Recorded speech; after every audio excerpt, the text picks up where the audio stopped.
Good morning students, online classes में आपका स्वागत है।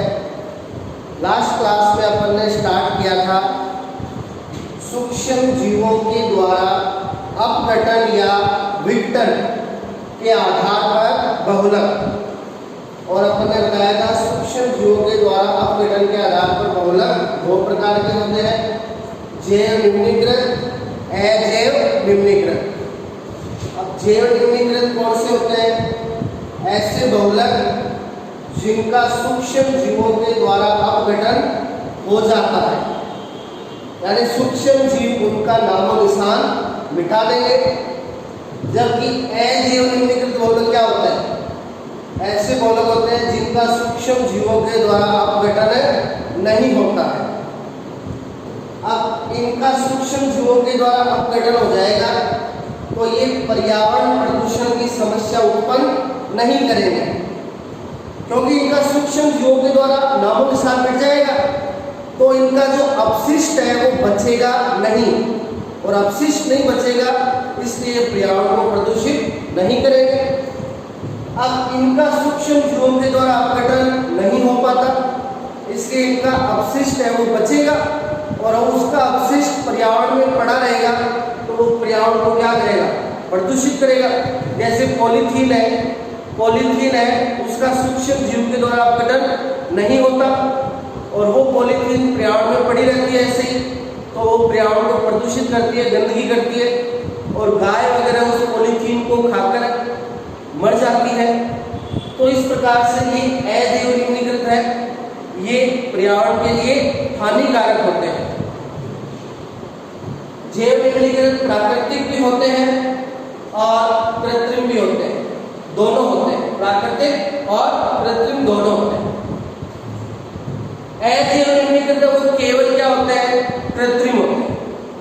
Polythene, PVC, PL, nylon 66, terylene, bakelite, तो ये कृत्रिम बहुलक है जिनका सूक्ष्म जीवों के द्वारा अपघटन नहीं होता, इसलिए पर्यावरण प्रदूषण की समस्या उत्पन्न होती है। अब इनके द्वारा होने वाले पर्यावरण प्रदूषण को ध्यान में रखते हुए आजकल ऐसे कृत्रिम बहुलक बनाए गए हैं जिनका सूक्ष्म जीवों के द्वारा अपघटन हो जाता है, और वो बहुलक आप देख सकते हो ये रहे। ऐसे कृत्रिम बहुलक जिनका सूक्ष्म जीवों के द्वारा अपघटन हो जाए जिससे पर्यावरण प्रदूषण की समस्या उत्पन्न ना हो, ऐसे बहुलक आपके सामने हैं। पीएचपीवी, पीएलए, पीजीए, पीसीएल, नायलॉन 26, तो ये ऐसे कृत्रिम बहुलक हैं जिनका सूक्ष्म जीवों के द्वारा अपघटन हो जाता है और पर्यावरण प्रदूषण की समस्या उत्पन्न नहीं होती। तो इन 5 बहुलकों के बारे में अपन अब आगे पढ़ेंगे। अब देखिए, जैव निम्नीकृत में पहले केवल प्राकृतिक बहुलक आते थे और अजैव निम्नीकृत में आते थे कृत्रिम। अब कृत्रिम बहुलकों से पर्यावरण प्रदूषण हुआ, इसलिए आजकल ऐसे कृत्रिम बहुलक बनाए गए जिनका सूक्ष्म जीवों के द्वारा अपघटन हो जाता है। तो ये कृत्रिम होते हैं, लेकिन आते हैं किसमें? जैव निम्नीकृत में। तो जैव निम्नीकृत में ध्यान रखिएगा, प्राकृतिक और कृत्रिम दोनों आते हैं। अब यदि आपको एग्जाम में पूछ लिया जाए जैव निम्नीकृत बहुलक के उदाहरण बताइए, जैव निम्नीकृत बहुलकों के उदाहरण बताइए, तो जहां तक हो सके आपको इन 5 में से ही किसी का उदाहरण है वो लिखना है। अब वैसे तो ये प्राकृतिक और कृत्रिम दोनों ही होते हैं। यदि क्वेश्चन ऐसे आता है जैव निम्नीकृत प्राकृतिक बहुलक का उदाहरण लिखिए,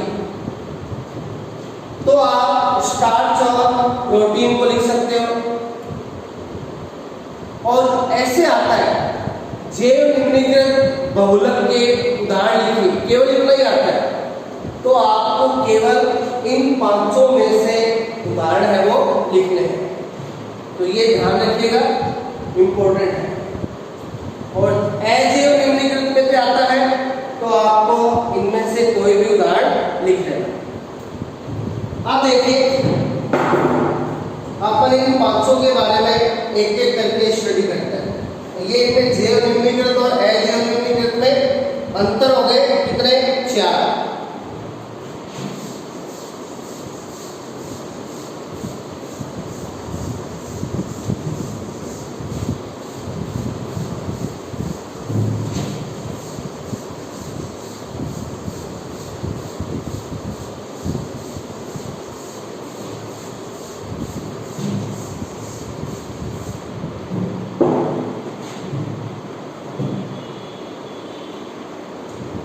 पहला है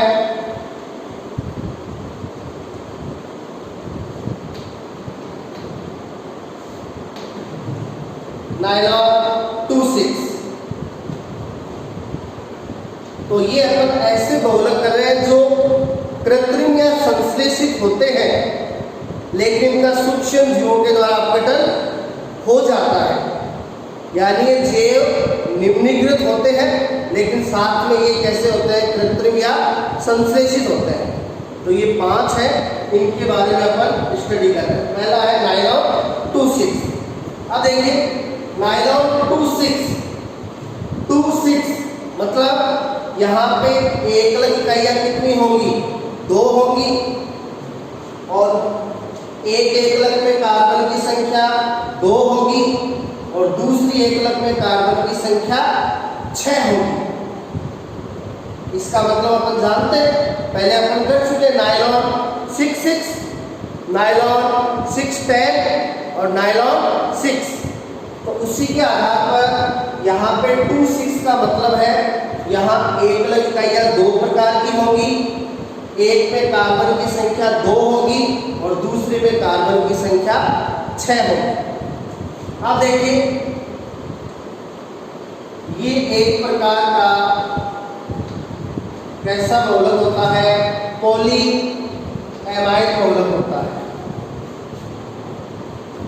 अब देखिए इसकी जो पहली एकलक है जिसमें कार्बन की संख्या 2 होती है,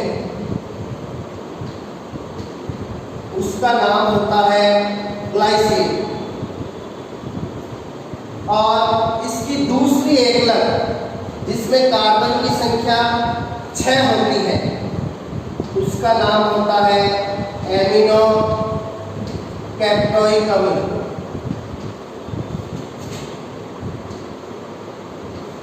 ये एमिनो कैप्टोइक अम्ल पहले भी आ चुका है। कहाँ पे? नायलॉन 6 में। अब नायलॉन 6 में, नायलॉन 6 किसका बहुलक था? कैप्रोलैक्टम का, जो एक चक्रीय यौगिक था। लेकिन वो कैप्रोलैक्टम बना किससे था? अचक्रीय एमिनो कैप्टोइक अम्ल से, जिसमें कार्बन की संख्या 6 होती है। तो ये नायलॉन 2,6 की दोनों इकाइयां हो गई। ग्लाइसिन का सूत्र NH2 CH2 COOH, ये ग्लाइसिन हो गया। एमिनो कैप्टोइक अम्ल NH2 CH2 5COOH। तो देखिए इसमें कार्बन की संख्या 2 है, 1 और 1 2, और इसमें कार्बन की संख्या 5 और 1 6। अब इसके n अणु ले लेते हैं और इसके भी n अणु ले लेते हैं और इनका करवा देते हैं बहुलीकरण। तो देखिए बहुलीकरण कराएंगे तो कार्बोक्सिलिक अम्ल का जाएगा OH और इधर से NH2 का जाएगा H, इधर से NH2 का H और इधर से कार्बोक्सिलिक अम्ल का OH। तो इस प्रकार N अणु बाहर निकल जाएंगे किसके, जल के।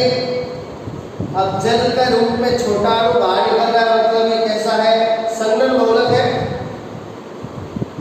तो देखिए NH2 का H गया, क्या बचा NH, आगे CH2, आगे C डबल बॉन्ड O, आगे इधर NH2 का H गया NH, आगे CH2 5, आगे C डबल बॉन्ड O, और ये नीचे लग गया N। तो देखिए अपन कह रहे हैं ये एक प्रकार का पॉली एमाइड बहुलक होता है। तो देखिए CONH एमाइड है, और ये बहुत सारे हैं, ये क्या हो गया पॉली एमाइड। तो ये फॉर्मूला है इसका नायलॉन 2,6 का। तो ये नायलॉन 2,6 हो। अब देखिए तो ये ऐसा पहला बहुलक है जो कृत्रिम होता है और साथ में जैव निम्नीकृत होता है, यानी इसका सूक्ष्म जीवों के द्वारा पूर्ण रूप से अपघटन हो जाता है।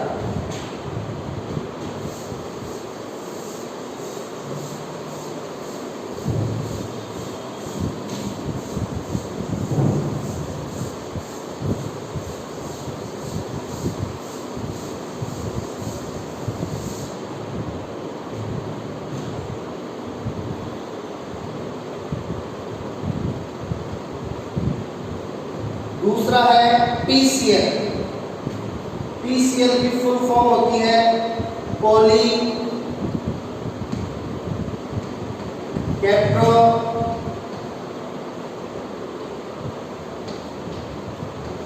Lactone, P poly, C Caprio, L lactone. अब देखिए नायलॉन 6 अपन ने पढ़ा था, वो बहुलक था कैप्रोलैक्टम का।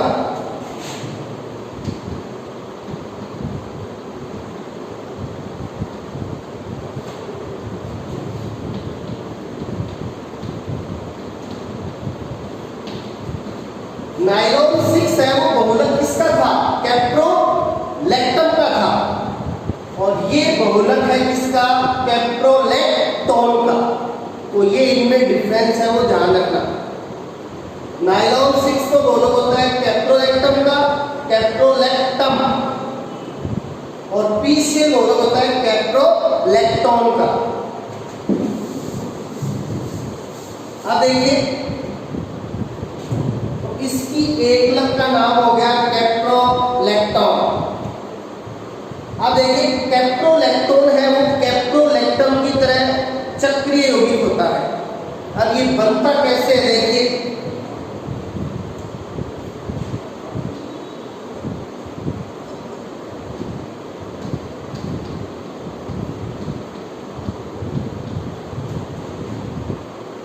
ये बनता है कैप्रोइक अम्ल से। इसका नाम है कैप्रोइक अम्ल। जबकि नायलॉन 6 वाला कैप्रोलैक्टम किससे बना था, एमिनो कैप्रोइक अम्ल से, और ये कैप्रोलैक्टोन है ये बनेगा कैप्रोइक अम्ल से। तो देखिए कैप्रोइक अम्ल का होगा पहले चक्रीकरण, क्या होगा, चक्रीकरण होगा। इधर से OH का चला जाएगा H, और इधर से कार्बोक्सिलिक अम्ल का चला जाएगा OH, तो ये बाहर निकल जाएगा जल। अब OH का O है वो जुड़ जाएगा कार्बोक्सिलिक अम्ल के CO से। तो देखिए C डबल बॉन्ड O, ये दोनों जुड़ गए आपस में, बीच में क्या है 5 CH2, तो ये बीच में 5 CH2 हो गए।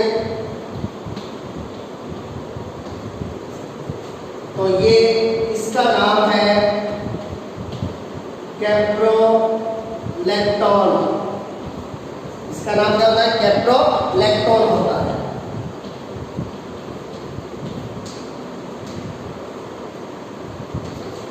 ये एक चक्रीय यौगिक है।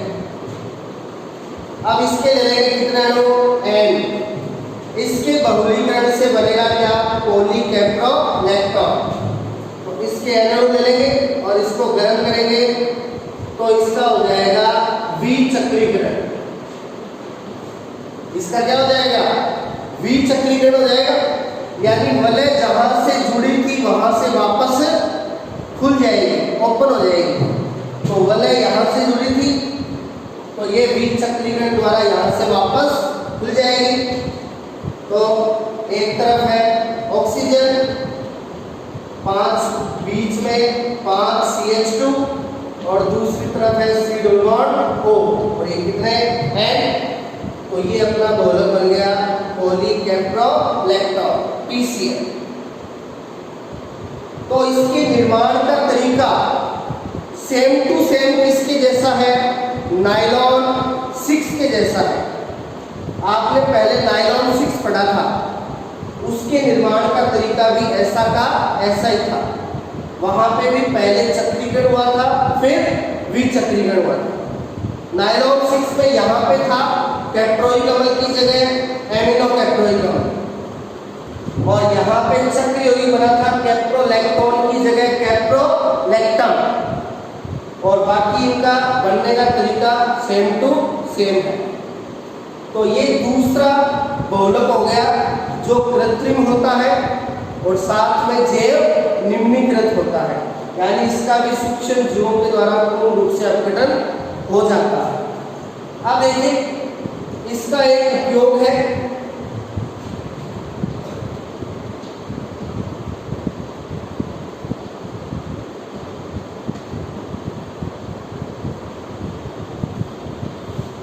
इसका उपयोग किया जाता है किसमें, नियंत्रित ड्रग रिलीज में। तो ध्यान रखिएगा PCl पॉलीकेप्रोलैक्टोन, इसका उपयोग होता है नियंत्रित ड्रग रिलीज में।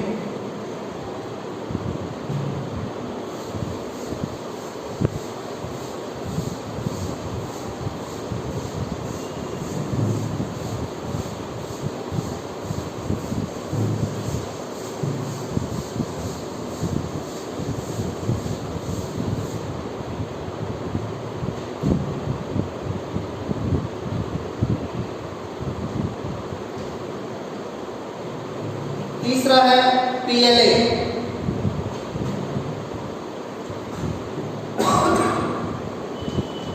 इसका पूरा नाम P से पॉली, L से लैक्टिक, A से अम्ल। तो इसका पूरा नाम होता है PLA का पॉलीलैक्टिक अम्ल। अब देखिए यानी पॉलीलैक्टिक अम्ल है उसकी एकल इकाई होती है लैक्टिक अम्ल। अब देखिए इसके निर्माण का तरीका, पहले अपन क्या करेंगे, लैक्टिक अम्ल का फॉर्मूला होता है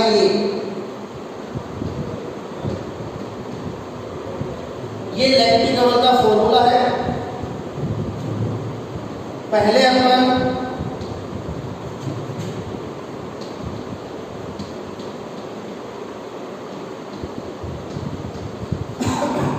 लैक्टिक अम्ल के लेंगे कितने अणु, 2 अणु।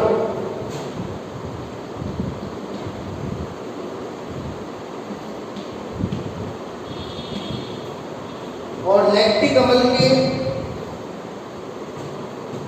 2 अणु का करा देंगे चक्रीकरण। लैक्टिक अम्ल के 2 अणुओं का क्या करा देंगे, चक्रीकरण। अब यहाँ 2 अणु है तो इसे द्विलकीकरण भी बोल सकते हैं, यानी लैक्टिक अम्ल के 2 अणु आपस में क्रिया करेंगे और बनाएंगे एक चक्रीय यौगिक। तो देखिए किस प्रकार इनका चक्रीकरण किस प्रकार होगा, इधर से OH का जाएगा H और इधर से कार्बोक्सिलिक अम्ल का जाएगा OH।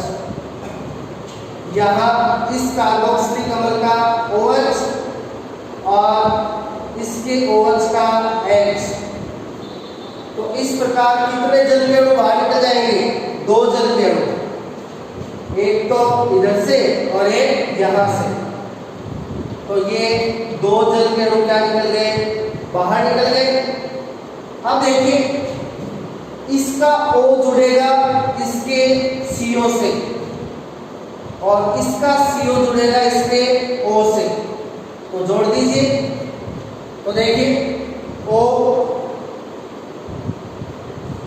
जुड़ गया इसके C डबल बॉन्ड O से।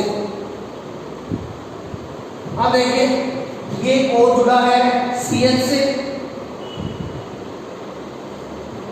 और ये CH जुड़ा है CH3 से। ये CH से जोड़ दिया CH3। ये CH जुड़ा है CO से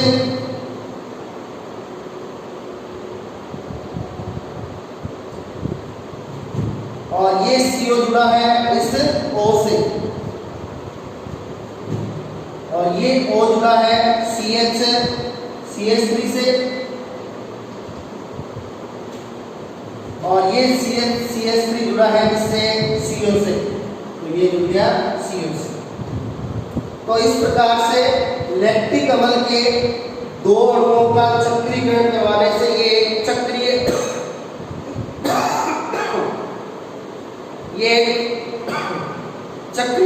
यौगिक प्राप्त होता है और इस चक्रीय यौगिक का नाम होता है लैक्टोइड। तो लैक्टिक अम्ल के 2 अणुओं के चक्रीकरण से बना क्या? लैक्टोइड। अब लैक्टोइड के ले लेंगे कितने अणु? N अणु और इसके N अणु लेकर के इसका करवा देंगे क्या? विचक्रीकरण। क्या करवा देंगे? विचक्रीकरण करवा देंगे। तो देखिए अपन को प्राप्त हो जाएगा बहुलक PLA। तो इसके N अणु का विचक्रीकरण कराएंगे तो एक तरफ रहेगा O, बीच में CH3 और दूसरी तरफ रहेगा C डबल बॉन्ड O और इसके कितने अणु? N अणु। तो ये अपना बहुलक है PLA, पॉलीलैक्टिक अम्ल। तो ये पॉलीलैक्टिक अम्ल के निर्माण का तरीका है। अब इस बहुलक के उपयोग, इसके 3 उपयोग है।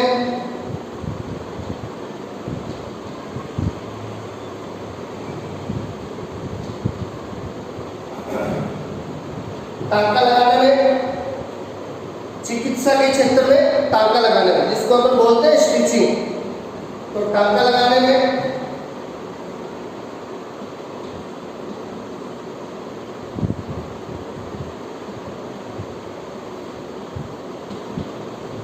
डायलिसिस में, डायलिसिस का मतलब होता है कि बॉडी का जो ब्लड है उसको शुद्ध करना, उसका मेथड होता है डायलिसिस। तो डायलिसिस में होता है इसका उपयोग। और एक और इम्पोर्टेंट उपयोग है इसका बायो प्लास्टिक के निर्माण में। तो ये इसके 3 इम्पोर्टेंट उपयोग है। टांका लगाने में, डायलिसिस में और बायोप्लास्टिक के निर्माण में। तो ये ध्यान रखिएगा, इम्पोर्टेंट है। तो ये अपना तीसरा बहुलक हो गया PLA, जो कृत्रिम होता है और इसका सूक्ष्म जीवों के द्वारा अपघटन हो जाता है। अब देखिए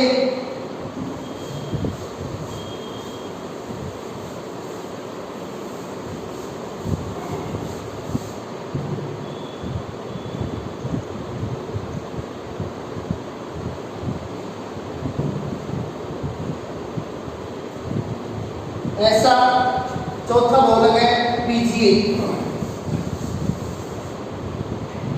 इसका पूरा नाम होता है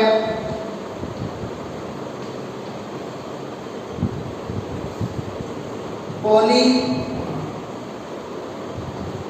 ग्लाइकोलिक अम्ल, P poly, G glycolic, A अम्ल, यानी इसकी एकल इकाई का नाम होता है ग्लाइकोलिक अम्ल। अब इसके निर्माण का तरीका सेम टू सेम PLA की भांति होता है, बस वहां पे लैक्टिक अम्ल था, यहाँ पे ग्लाइकोलिक अम्ल है। तो देखिए उसी की तरह अपन पहले ग्लाइकोलिक अम्ल के ले लेंगे 2 अणु। अब ग्लाइकोलिक अम्ल का फॉर्मूला देखिए, यहाँ पे CH3 की जगह कर दीजिए H, तो ये ग्लाइकोलिक अम्ल का फॉर्मूला है OH CH2 COOH। यहाँ पे भी CH3 की जगह कर दीजिए H, तो ये फॉर्मूला हो गया किसका, ग्लाइकोलिक अम्ल का। अब ग्लाइकोलिक अम्ल के लिए कितने अणु, 2 अणु, और इसके 2 अणुओं का करा दिया क्या, चक्रीकरण, द्विलकीकरण, तो 2 जल के अणु बाहर निकल जाएंगे, एक तो इधर OH का H और इस कार्बोक्सिलिक अम्ल का OH, इस कार्बोक्सिलिक अम्ल का OH और इस OH का H, 2 अणु बाहर निकल गए जल के, और ये आपस में जुड़ करके ये चक्रीय यौगिक बनाएंगे। यहाँ पे भी CH3 की जगह कर दीजिए H, यहाँ पे भी CH3 की जगह H, तो ये ग्लाइकोलिक अम्ल के 2 अणुओं द्वारा एक चक्रीय यौगिक बनता है। इस चक्रीय यौगिक का नाम है ग्लाइकोलॉइड। लैक्टिक अम्ल से बना था लैक्टोइड, ग्लाइकोलिक अम्ल से बन गया ग्लाइकोलॉइड। अब इसके ले लेंगे कितने अणु, N अणु, और इसका करा लेंगे विचक्रीकरण, तो अपन को प्राप्त हो जाएगा बहुलक PGA। यहाँ पे भी CH3 की क्या कर दो CH2, तो एक तरफ तो OH का रह गया O, बीच में CH2, और दूसरी तरफ कार्बोक्सिलिक अम्ल के रह गया क्या CO, और नीचे लग गया N, तो ये अपना बहुलक बन गया PGA, पॉली ग्लाइकोलिक अम्ल। तो ये चौथा ऐसा बहुलक है जो कृत्रिम होता है और इसका सूक्ष्म जीवों के द्वारा अपघटन हो जाता है।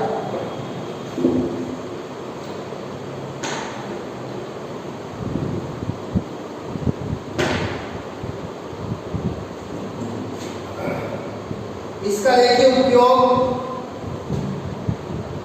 इसका उपयोग है वो भी PLA की भांति टांका लगाने में होता है।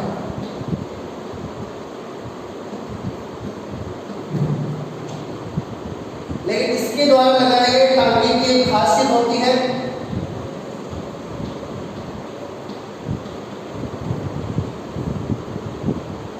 इसके द्वारा लगाए गए टांके अपने आप घुल जाते हैं। PGA द्वारा लगाए गए टांके अपने आप घुल जाते हैं। तो PLA का उपयोग भी टांका लगाने में और PGA का उपयोग भी टांका लगाने में। PLA के टांका लगाने के अलावा 2 उपयोग और थे, डायलिसिस और बायोप्लास्टिक के निर्माण में। इसका केवल एक उपयोग है टांका लगाने में, और इसके द्वारा लगाए गए टांके अपने आप घुल जाते हैं।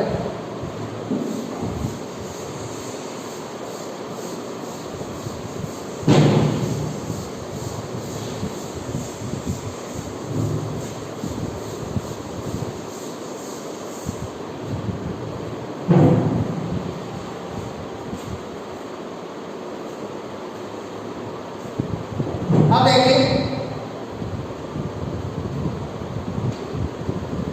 इन बहुलकों में अपना लास्ट है इंपॉर्टेंट PHBV। अब पहले इसका पूरा नाम ध्यान में रखना आपको, तो देखिए इसका पूरा नाम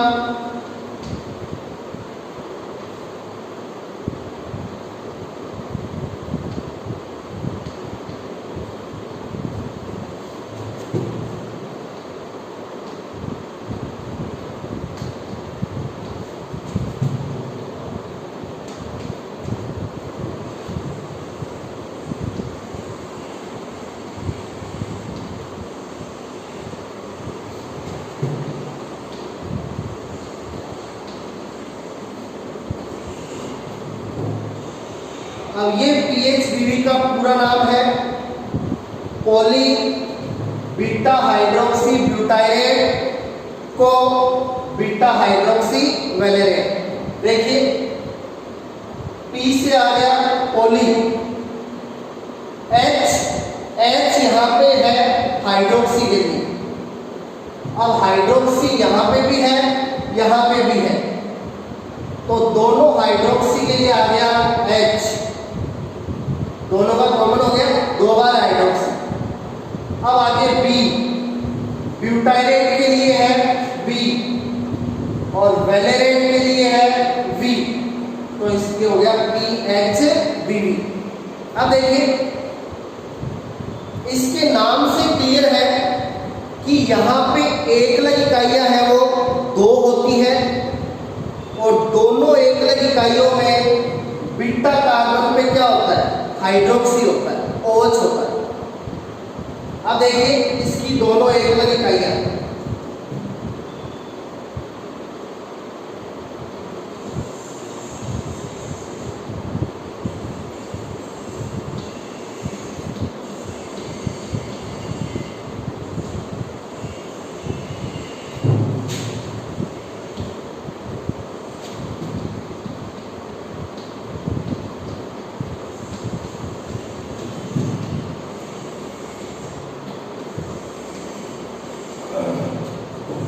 ये इसकी दोनों एकलक इकाइयां हैं। देखिए यहां पे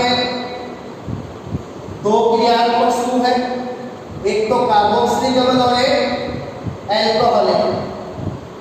वरीयता श्रेणी में ऊपर कौन आता है, कार्बोक्सिलिक अम्ल, तो ये तो हो गया मुख्य क्रियात्मक समूह और ये बन गया OH क्या, प्रतिस्थापी, और OH को प्रतिस्थापी के रूप में क्या कहते हैं, हाइड्रोक्सी। अब ये हाइड्रोक्सी प्रतिस्थापी है, वो है इसके बीटा कार्बन पे। कौन से कार्बन पे, बीटा कार्बन पे। अपन ने बताया था मुख्य क्रियात्मक समूह जिस कार्बन से जुड़ा होता है वो कार्बन होता है अल्फा, तो कार्बोक्सिलिक अम्ल इस कार्बन से जुड़ा है, तो ये तो अल्फा हो गया, और अल्फा के पास वाला बीटा, तो हाइड्रोक्सी किस पे जुड़ा है, बीटा पे, इसीलिए यहाँ पे ऊपर ने लिखा था बीटा हाइड्रोक्सी। यानी इस दोनों में हाइड्रोक्सी है वो कौन से कार्बन पे होता है, बीटा कार्बन पे होता है। तो देखिए इसका नाम तो हो गया बीटा हाइड्रोक्सी। अब देखिए कार्बोक्सिलिक अम्ल कितने कार्बन वाला है, 4 कार्बन वाला, 1 2 3 4, तो 4 कार्बन वाले कार्बोक्सिलिक अम्ल का सामान्य नाम होता है ब्यूटाइलिक अम्ल। तो ये तो हो गया बीटा हाइड्रोक्सी ब्यूटाइलिक अम्ल। अब देखिए कार्बोक्सिलिक अम्लों के सामान्य नाम अपन ने प्राप्ति स्रोत के आधार पर बताए थे, और 4 कार्बन वाले कार्बोक्सिलिक अम्ल को ब्यूटाइलिक अम्ल कहा था किसके आधार पे, बटर के आधार पर, और इस पे हाइड्रोक्सी है प्रतिस्थापी बीटा कार्बन पे, तो ये हो गया बीटा हाइड्रोक्सी ब्यूटाइलिक अम्ल। यहां पे देखिए कार्बोक्सिलिक अम्ल मुख्य क्रियात्मक समूह, ये जुड़ा है इस कार्बन से, ये हो गया अल्फा, और अल्फा के पास वाला बीटा, तो यहाँ पे भी हाइड्रोक्सी है बीटा पे। अब ये कार्बोक्सिलिक अम्ल कितने कार्बन वाला है, 5 कार्बन वाला, और 5 कार्बन वाले कार्बोक्सिलिक अम्ल को प्राप्त किया गया था वैलेर नामक पौधे की जड़ से, इसलिए इसका नाम था वैलेरिक अम्ल। तो इसका नाम हो गया बीटा हाइड्रोक्सी वैलेरिक अम्ल।